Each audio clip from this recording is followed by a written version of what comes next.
Stevie, obviously a difficult result. Was Club Brugge just a bit too good, or was there aspects of the game that you thought your team could have done more?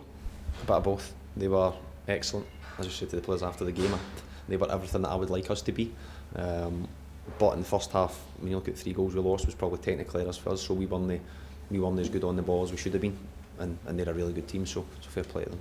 Yeah, just look at that first half. Obviously, you do concede 3 goals, but you still did have a couple of chances that could have swung the game as well, didn't you? We did have a couple of chances, but again, they were ruthless when they got their first 3 opportunities, and we weren't quite clinical enough when the chances fell to us. So there's parts of the first half that actually pleased me a wee bit, but I also enjoyed watching them suffer, because it can't all be plain sailing, and when you play against good teams and top teams, when you're not at the level you should be technically, then you're going to suffer. I guess, does that show the level that the boys need to sort of get to, the way that Club Brugge played? It does, but we've got good players in there as well. We knew the game was going to be a challenge when we took the game on, but it's the level that they need to get to and to experience that. And again, we've got some young players out there who we believe in. So, but again, there comes a point where you've got to suffer and you've got to lose, and you've got to probably learn the other side of the game, which we don't face a lot because we're normally the team that dominate possession. But tonight, out of possession, we could have been better. Yeah, what specific lessons can the boys take from tonight? I think that if you're not, when you play against a really good team, if you're not at your maximum technically, and then you pair that with a wee bit of a slackness out of possession in terms of the tactical detail, then you're going to suffer and you're going to lose. So we did have good opportunities, but they probably could have scored another 2 or 3 goals. So a tough one, but one that they need to learn from.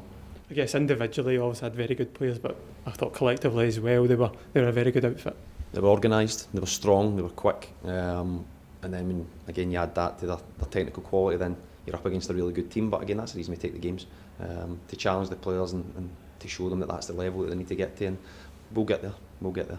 Also tonight wasn't a great result, but how do you reflect on the season overall with under 18s? It's been long, everybody's probably ready for a break.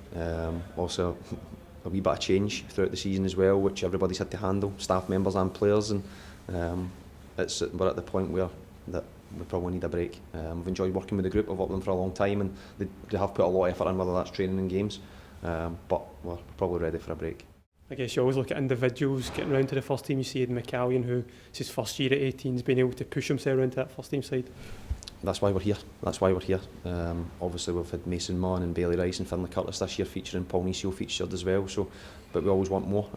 Aidan going in there at such a young age and experience, and that's good for him. But again, it's about how do you get there and stay there, and that's what we want.